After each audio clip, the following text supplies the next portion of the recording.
Russell, what's the mood been like in Wood Buffalo this week? Well, interestingly enough, we're 2 years after the fire, and the day is almost identical. It's beautiful. There's no clouds in the sky.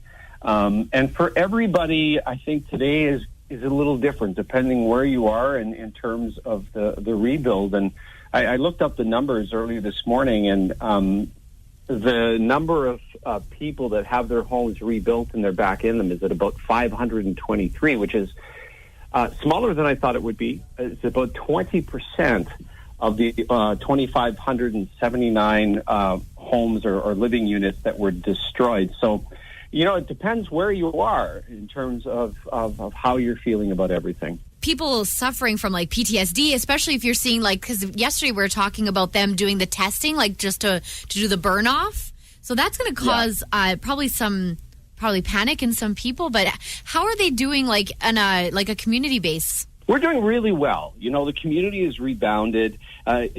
When you drive through Fort McMurray, the place where you can really see the scars are right along the main highway coming into the community. You just can't miss it because the forest came right up to the highway and all of that got burned.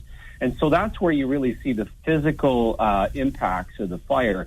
Now, the psychological impacts are different. You can see it in the numbers in terms of mental health referrals, for sure, where in a normal year you might have 1,000 requests for mental health support. We're seeing 10, 15, 20,000 of those in a given year. Anecdotally, you hear of marriages that are struggling. Divorce rate is up. And part of that is due to just the process of trying to figure things out. Because not all rebuilds went well. Not all relationships with contractors went well. As in any situation like this, there's a lot of stories where the sub-trades didn't perform as they expected to, and you had to switch out your builder halfway through the process, and then you had insurance issues. So it really depends on everybody's personal circumstance. But overall, as a community, this is a great place. It's a beautiful place, and we're getting back. We're getting back. And I was in a school in one of the devastated neighborhoods this week doing a workshop with the kids, and they're amazing.